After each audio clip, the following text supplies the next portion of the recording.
चलिए, हम लोगों ने पठार के संदर्भ में आप लोगों ने देखा था, ठीक है। पठार में के संदर्भ में आप लोगों ने पढ़ा पठार कितने प्रकार के होते हैं।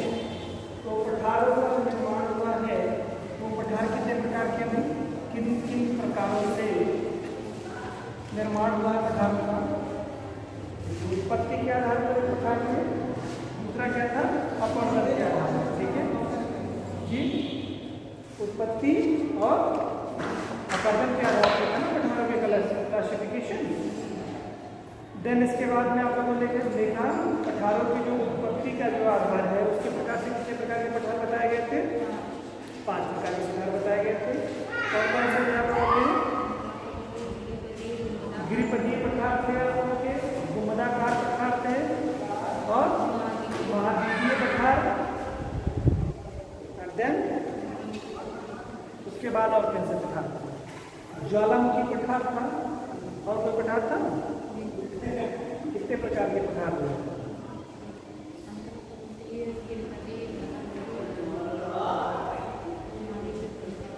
जी, महाद्वीपीय प्रकार के पठार हो गए और गिरिपदीय पठार हो गए।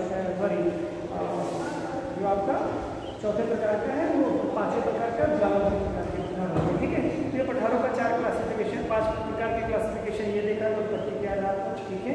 अपवर्तन के आधार पर हम लोगों ने 4 प्रकार के पठार देखे थे, जिनमें पहला था हम लोगों का तौर पठार, इसके बाद में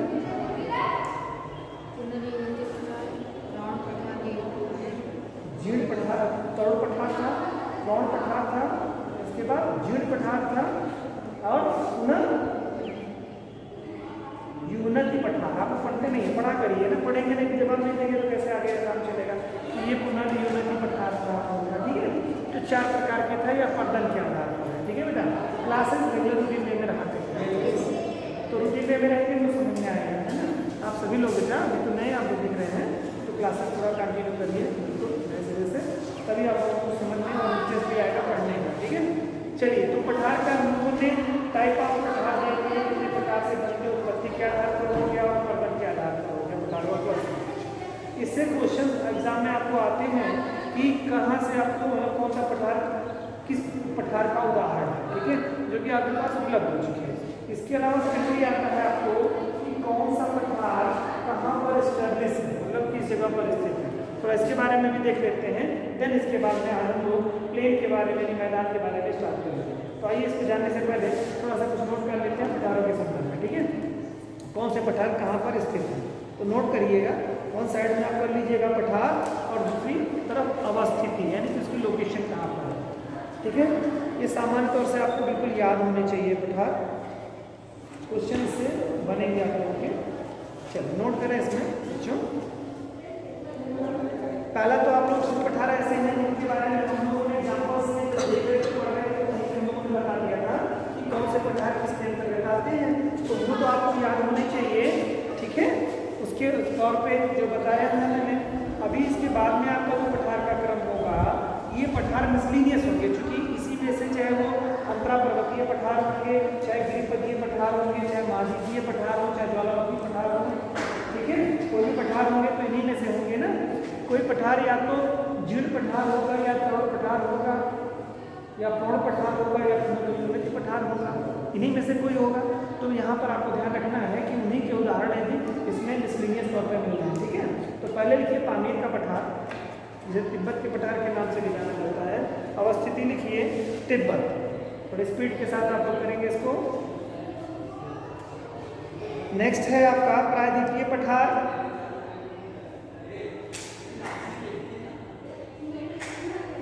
जानते हैं ये तो भारत में पड़ता है आपका, ठीक है। प्रायद्वीपीय भारत आप देख रहे हैं पूरी तरह से, जो आपका मध्य प्रदेश के निचले हिस्से से लेकर के महाराष्ट्र से होकर कर्नाटक पूरा हिस्सा आपका कवर करता है प्रायद्वीपीय पठार। तो भारत आप इसको लिखेंगे। छोटा नागपुर का पठार वो भी भारत आपका है। मेघालय का पठार वो भी पठार ही है आपका, इसी प्रायद्वीपीय पठार का ही विस्तार है। नेक्स्ट है बच्चों कोलंबिया का पठार, ये कहाँ पड़ता है, यूएसए में इसकी अवस्थिति है।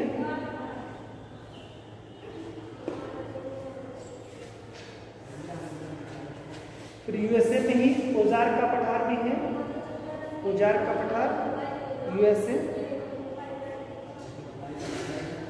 ईरान का पठार जानते हैं यहाँ पे ईरान में है।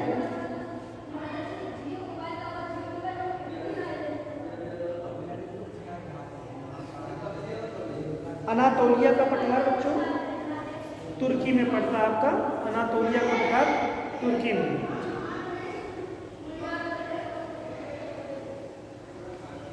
सान का पठार म्यांमार में, सान का पठार म्यांमार में।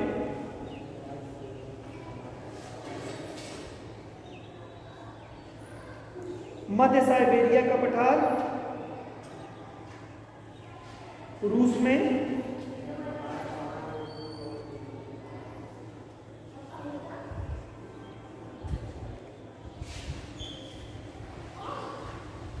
लीबिया का पठार ये लीबिया में और मिस्र में विस्तृत आपको मिलेगा, लीबिया व मिस्र में। मंगोलिया का पठार ये आप लोग एक काम करेंगे, क्योंकि यहाँ पे मैप है नहीं, थोड़ा मैप वगैरह होता तो थोड़ा इजीली आपको समझने में आसानी होती। आप लोग मैप में एक बार जा करके सारे पठारों का जहाँ पर आपको लोकेशन और स्थिति बता दी जा रही है, आप लोग कृपया इसको जा करके एक बार मैप में देख लें। यदि आप चाहते हैं तो अच्छा परफॉर्मेंस हो तो एक बार देख लेंगे सारे मैप को, तो वो काफ़ी हद तक आपके दिमाग में।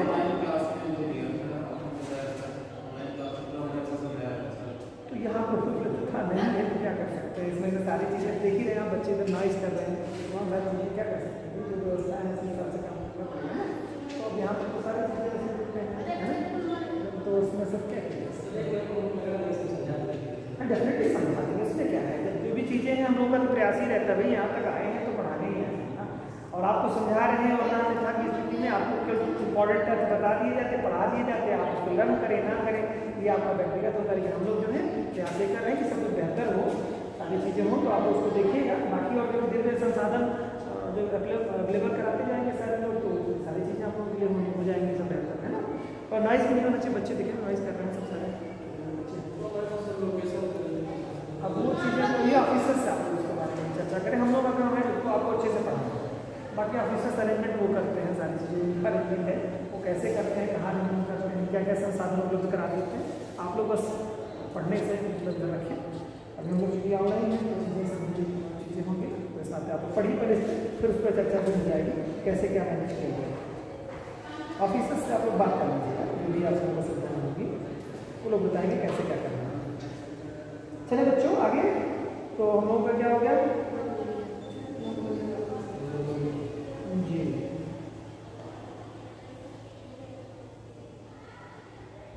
अबिशीनिया का पठार है, मंगोलिया का पठार लिखा आप लोगों ने। मंगोलिया कंट्री पड़ती है चीन के ऊपर का है, चीन के ऊपर के हिस्से में रहती है और रूस के नीचे वाले हिस्से में, ठीक है, तो मंगोलिया, ठीक है, तो वहाँ पर पड़ता है आपको। चीन और मंगोलिया में इसका विस्तार है आपका।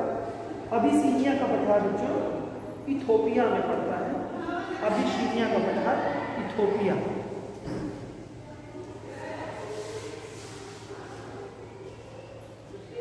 कोलोराडो का पठार, कोलोराडो का पठार ये यूएसए में पड़ता है।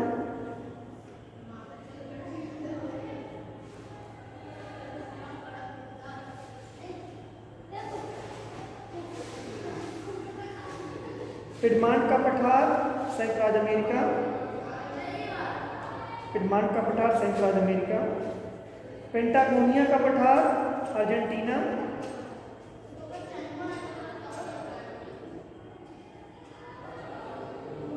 ब्राजील का पठार, ब्राजील देख रहे हैं दक्षिण अमेरिकी कंट्री ब्राजील। गुयाना का पठार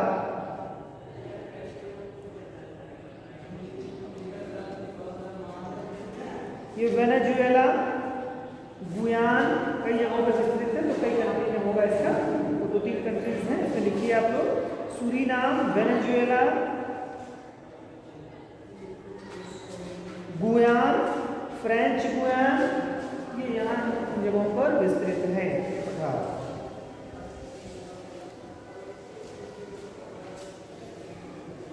माटो ग्रासो का पठार, माटो ग्रासो का पठार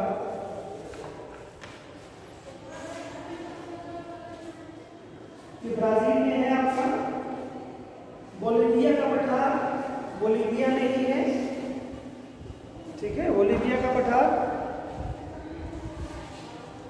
पोतावर का पठार तो आपको पता ही होगा संभवतः, कहाँ पड़ता है, पाकिस्तान में, ठीक है। पोतावर का पठार पाकिस्तान। कुरात का पठार, कुरात का पठार थाईलैंड में पड़ता है बच्चों। मेशेटा का पठार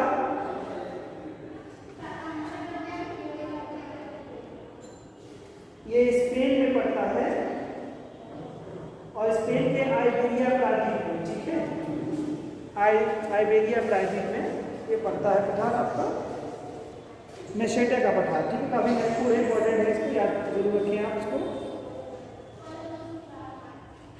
चियापास का पठार, चियापास का पठार दक्षिण मैक्सिको में पड़ता है। चियापास का पठार दक्षिणी मैक्सिको।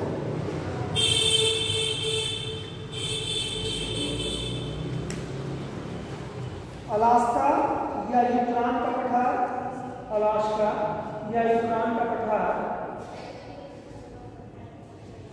या यूक्रेन का पठार सेंट्रल अमेरिका।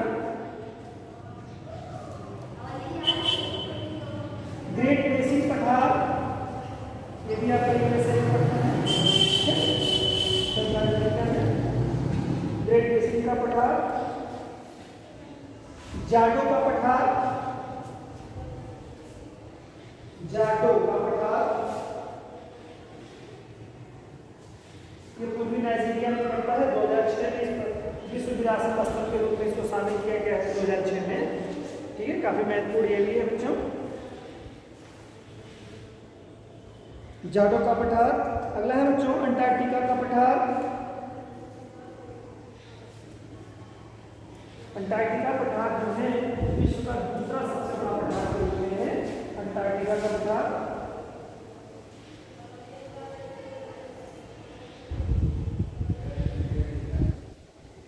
एशिया माइनर का पठार, एशिया माइनर का पठार ये तुर्की में है। नेक्स्ट है बच्चों लारेशिया का पठार कनाडा में।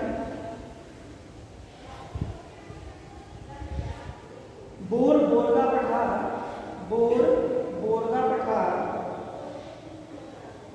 ब्राजील। बोर बोरगा। तकला मकान बच्चों, तकला मकान का पठार काफी महत्वपूर्ण है चीन में। दक्कन का पठार भारत में, मालूम नहीं होगा।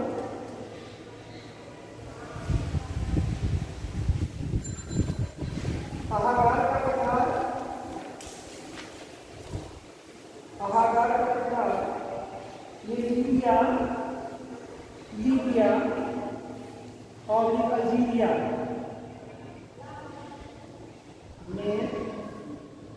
तालिस का पठार, तालिस का पठार ये अल्जीरिया में पड़ता है बच्चों। तालिस का पठार अल्जीरिया।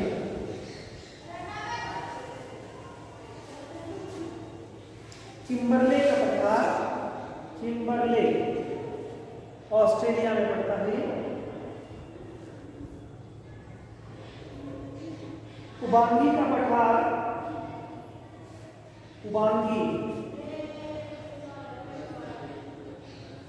सेंट्रल अफ्रीका में पड़ेगा बेटा, सेंट्रल अफ्रीका, मध्य अफ्रीका।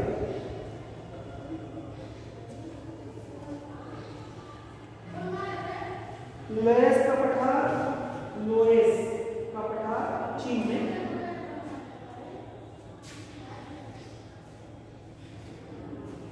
अदामावा का पठार, अदामावा का पठार नाइजीरिया।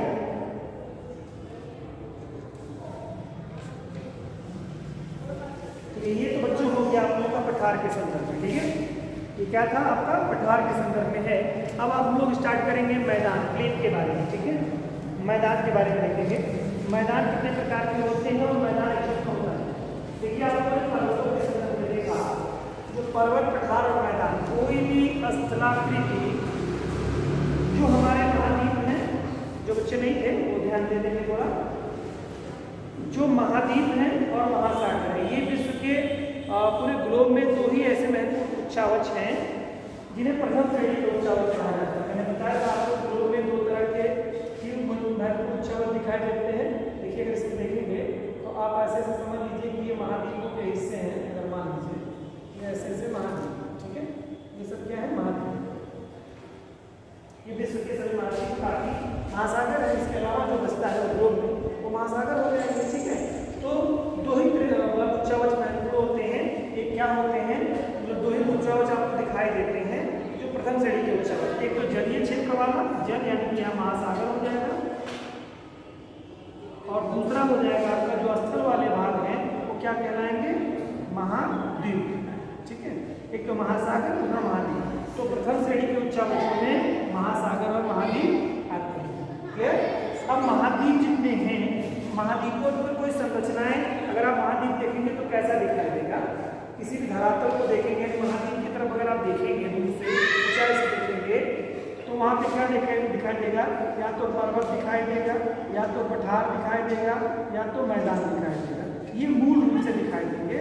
बाकी इसके अलावा, इनके अलावा भी गौर रूप से बहुत सारी चीज़ें दिखाई देंगी, लेकिन मूल रूप से अगर दूर से देखेंगे तो दो, मतलब स्थल भाग में अगर देखेंगे, पहले आप दूर से देखेंगे तो दो ही चीज़ें दिखाई देंगी, बड़ी संरचना। एक तो आपको महाद्वीप दिखाई देंगे, उसमें महासागर दिखाई देंगे।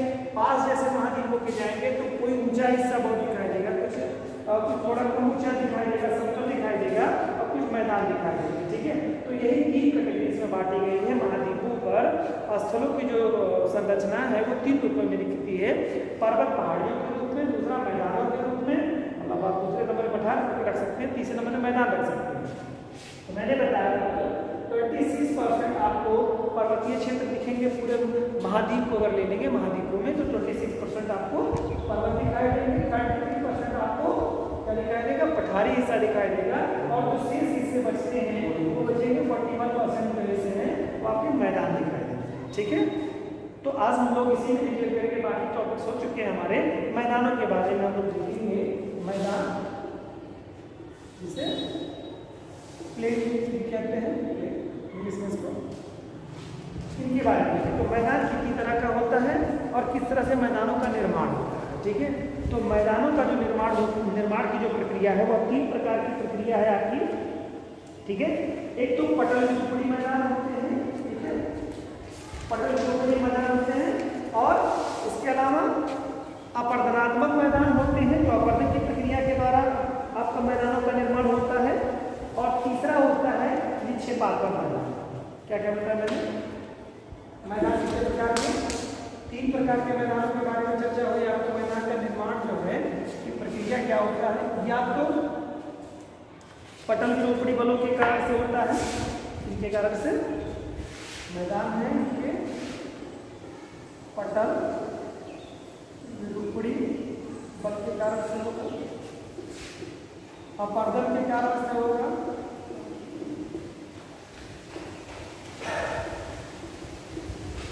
या अपर्दनात्मक मैदान इसको कह सकते हैं आप सीधे, अपर्दनात्मक मैदान,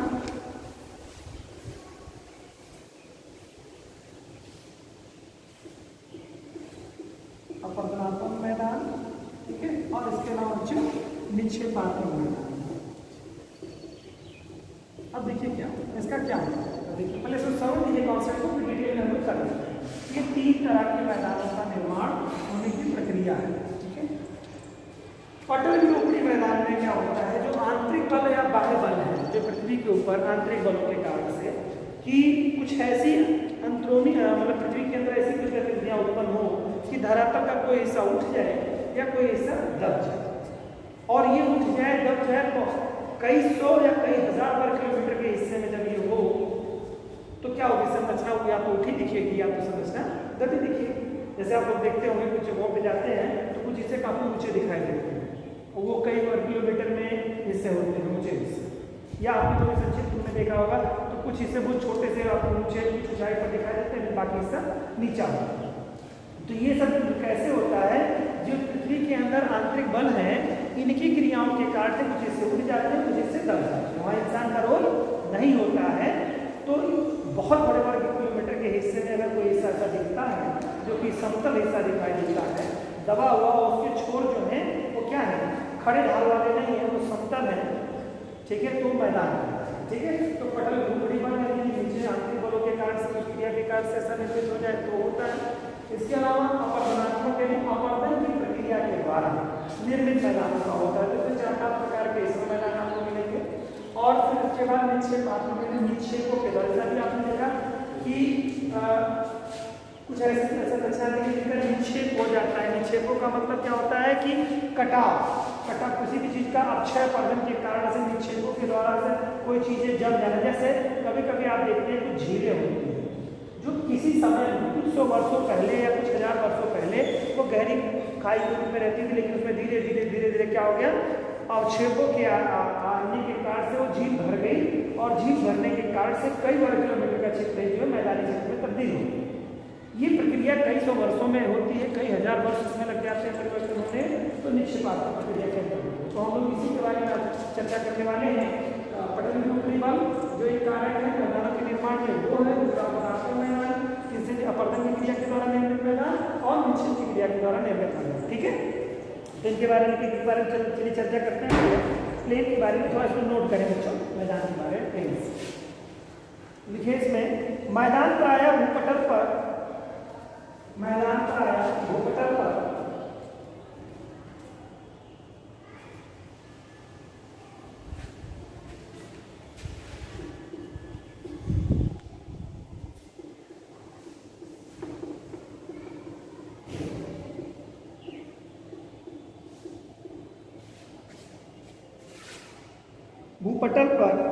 समतल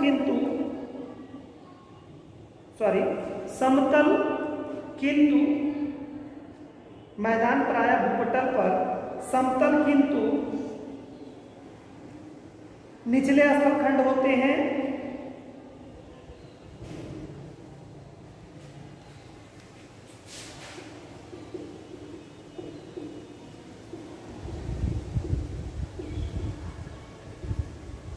निचले मैदान होते हैं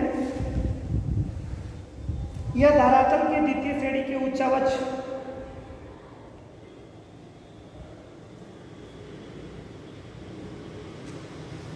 होते हैं।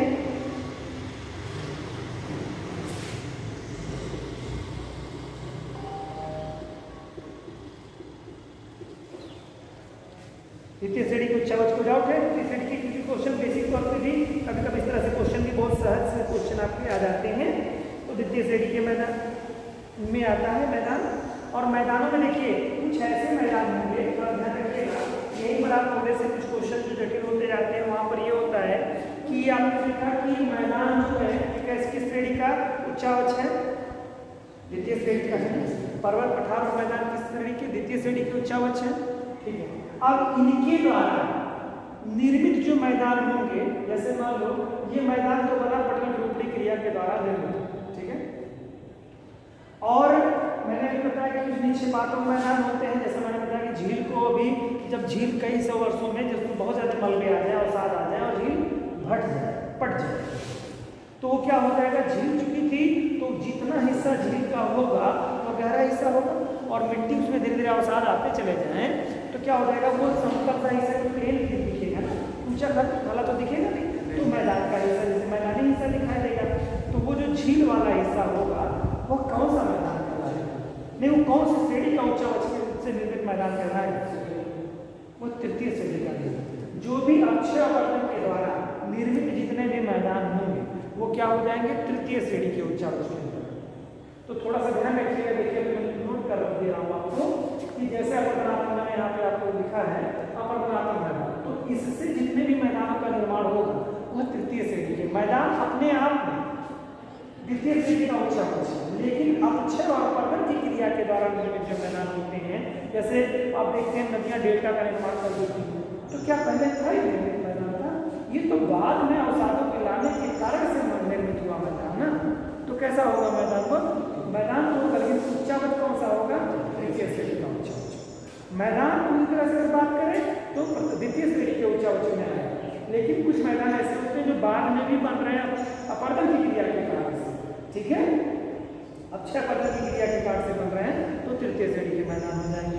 जैसे अभी आप घाटियों में देख लीजिए, कुछ घाटियाँ ऐसे जैसे जम्मू एंड कश्मीर में की घाटी में देखते हैं करेवा मैदान, सुने होंगे, जहाँ पर केसर की खेती के लिए फेमस है।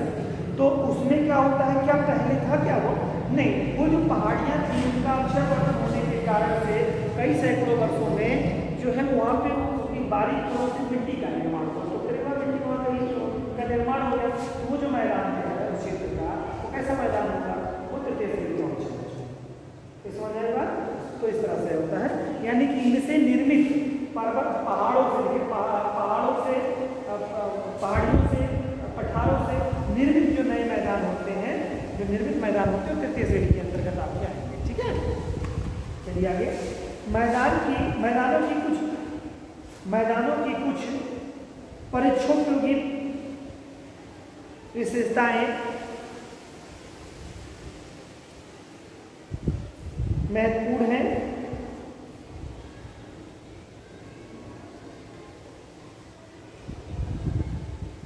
मैदान सागर तल से ऊंचे व नीचे हो सकते हैं। मैदान सागर तल से ऊंचे एवं नीचे हो सकते हैं। क्या ऐसा हो सकता है? रोशनी है। कल हम लोगों ने पठारों के बारे में बात की थी, तो वहां पे देखा था ना कि कुछ पठार ऐसे हैं जो कि समुद्र से बहुत ऊंचे, पहाड़ों से भी ऊंचे हैं। जिनमें से हम लोगों ने पामीर के पठार की बात की थी। कुछ ऐसे पठार की बात की थी जो धरातल से काफी नीचे हैं, पिडमान का पठार। उसके अलावा हम लोग देखें तो क्या जब पठार हो सकते तो मैदान भी क्या समुद्र से ऊंचे या नीचे हो सकते हैं कि नहीं हो सकते? डेफिनेटली हो सकते हैं।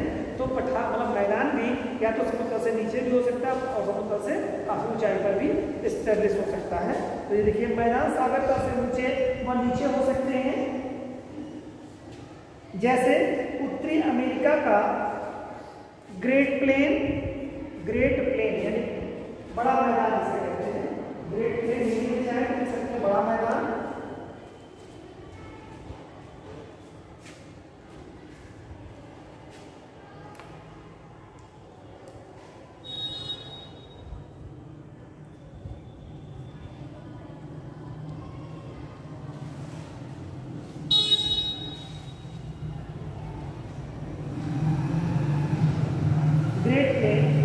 अपने समीपवर्ती, उसी में आगे लिखिएगा बच्चों, अपने समीपवर्ती अपलेशियन पर्वत क्षेत्र से ऊंचा है।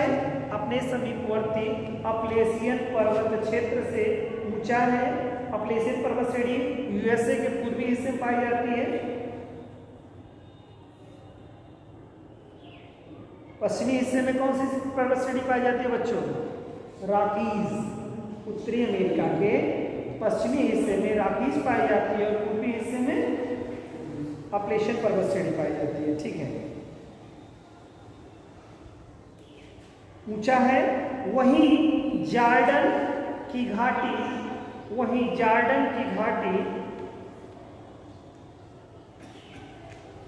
तथा हॉलैंड के पोल्डर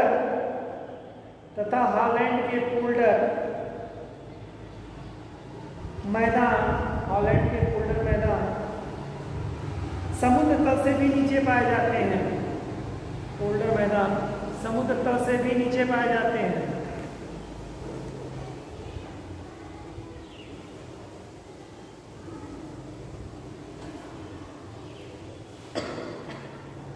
मैदानों का ढाल पर चेक कर ले बेटा।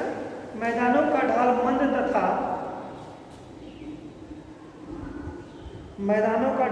तथा सागर तट की ओर क्रमशः कम होता जाता है।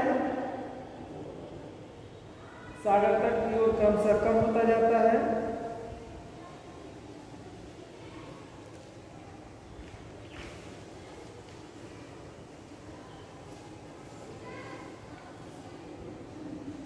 द्वितीय श्रेणी के अंतर्गत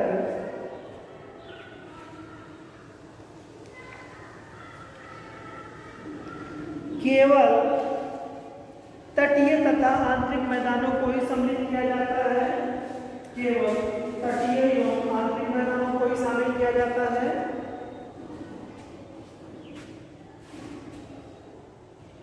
तटीय एवं आंतरिक मैदानों को ही शामिल किया जाता है, जबकि अपरदनात्मक तथा निक्षेपात्मक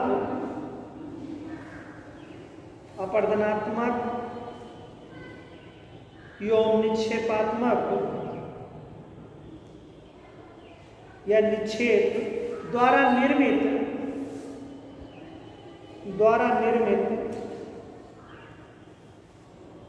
मैदान को तृतीय श्रेणी के अंतर्गत रखा जाता है। अभी मैंने आपको बताया अपरदन और निक्षेप से निर्मित जितने भी मैदान हैं वो किसके अंतर्गत आएंगे बच्चों? तृतीय श्रेणी के उच्चावच के अंतर्गत आएंगे। गुड, चलिए आगे। मैदानों को सभ्यता का पालना भी कहा जाता है। मैदानों को सभ्यता का पालना कहा जाता है, यह भी कहा जाता है। भूपटल के 41% हिस्से में मैदानों का विस्तार है।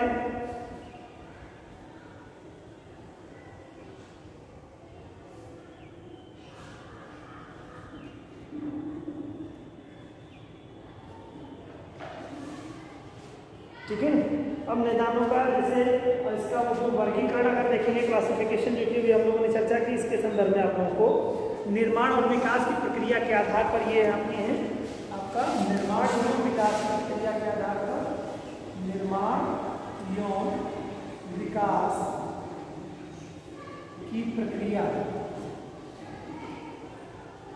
के आधार पर, ठीक है। मैदान जो है 3 प्रकार के, पटल बिंदुपुड़ी, अपरदनात्मक, निक्षेपात्मक, ठीक है। ये संरचना बना लें आप लोग इसके बाद में, और इसके आगे फिर हम लोग आगे में इसमें करते हैं, एक को डिटेल कर लेते हैं कि कौन किसके अंतर्गत आता है, ठीक है। स्पीड के साथ नोट करें इसको। जलोढ़ मैदान इसमें होगा,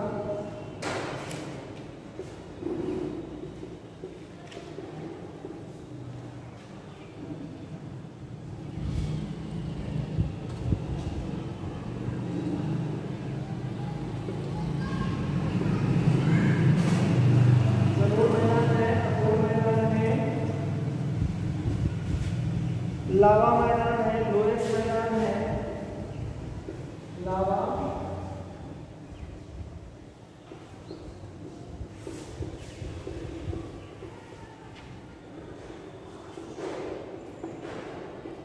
लोएस मैदान या लोएस का लोएस मैदान,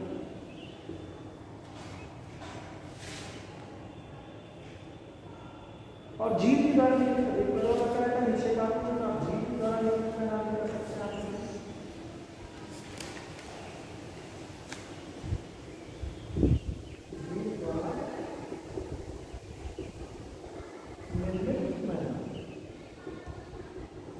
तो क्लासिफिकेशन आप समझ गए ना। अगर देखिए एग्जाम में पूछता है, ये कहता है ये जो सारे टाइप्स लिखे गए हैं, यानी कि कुल मिला के अपरदन और निक्षेपात्मक मैदान के बारे में, ये कैसे उच्चावच है बच्चों? जी क्या कह रहे हैं, बोलिए। तृतीय श्रेणी के उच्चावच है कि नहीं है?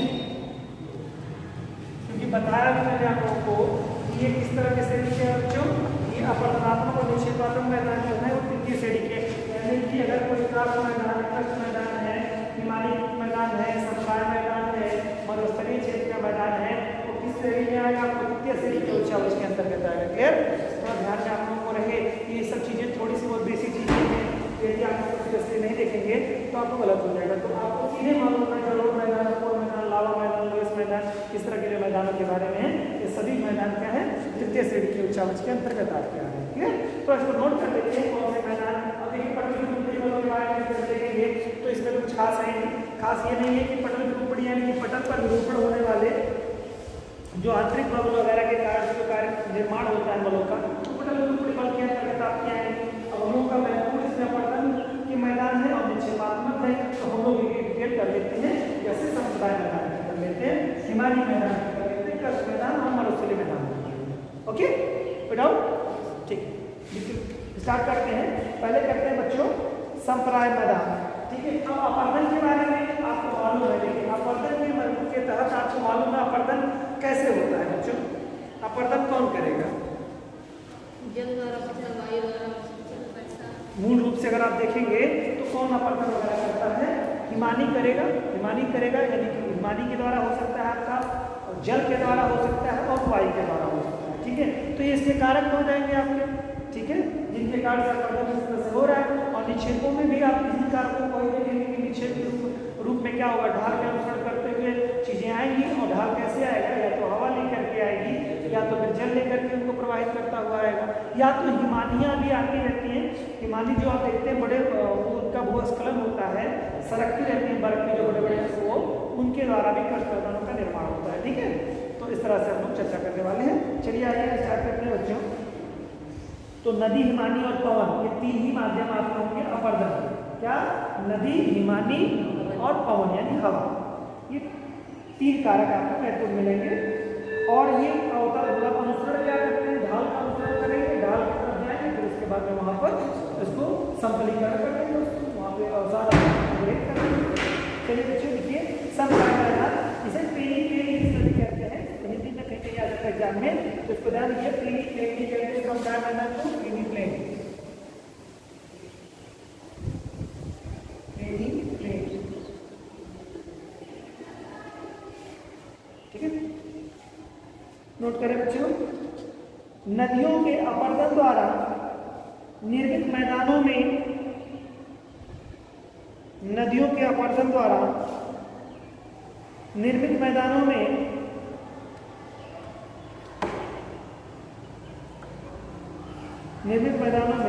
सर्वप्रथम पेनी प्लेन मैदान है, सर्वप्रथम पेनी प्लेन मैदान है।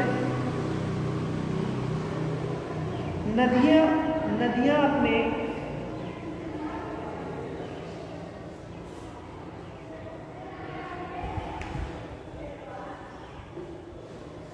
चक्र की अंतिम अवस्था में, नदियां अपने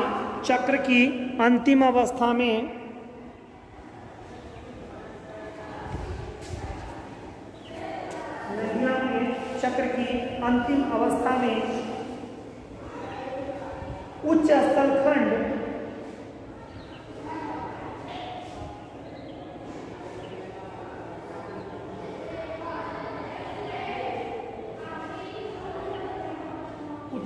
क्या होगा? क्या होगा उच्च स्थलखंड?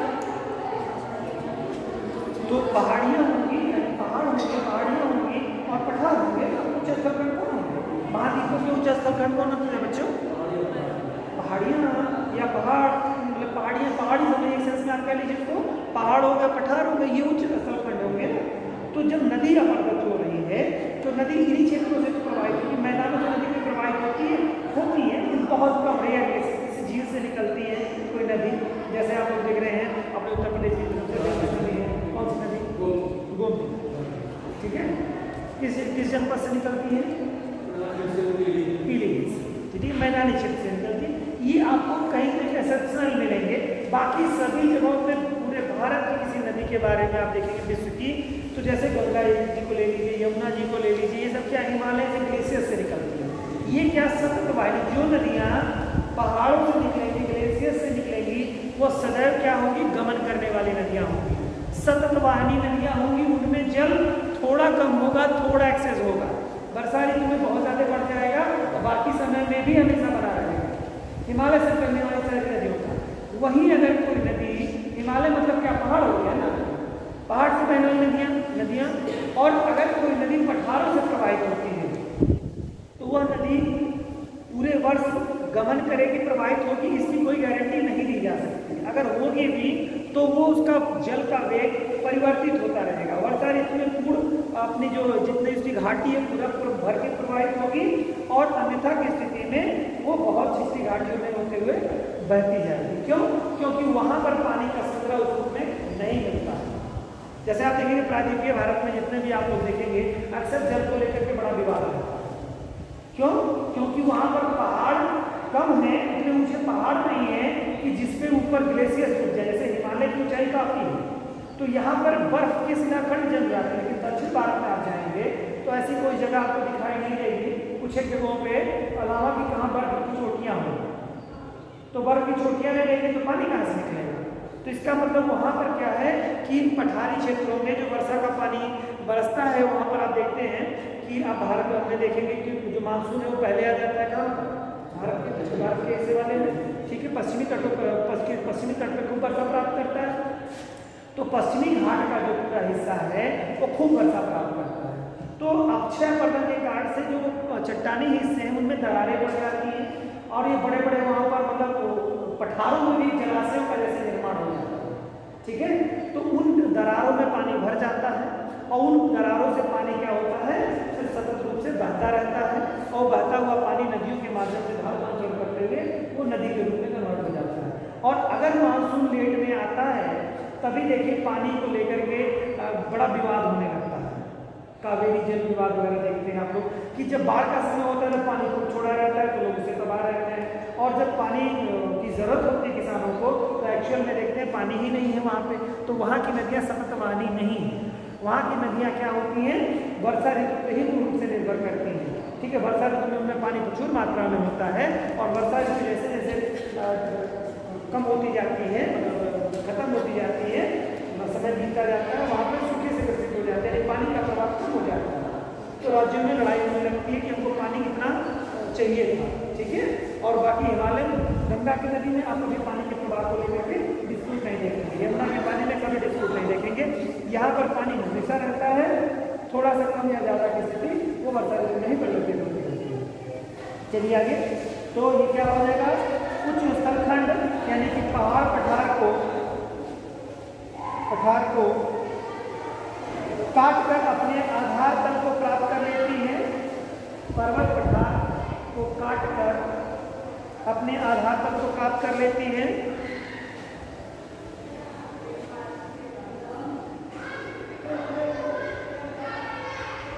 जिसे पेनी प्लेन कहते हैं।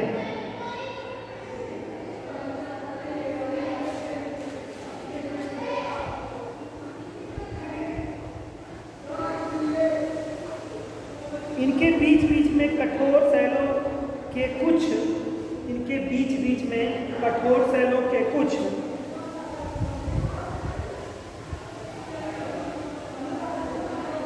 अवशिष्ट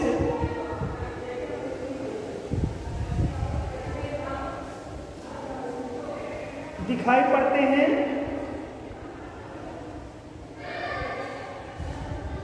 जिन्हें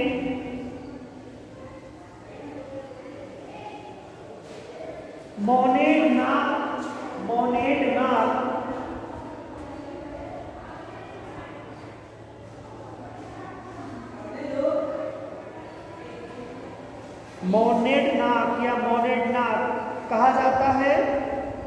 भारत का अरावली क्षेत्र पेरिस बेसिन,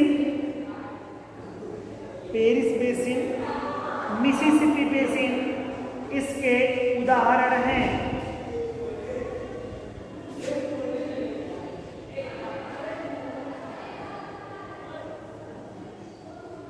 नेक्स्ट है बच्चों हिमानीकृत मैदान।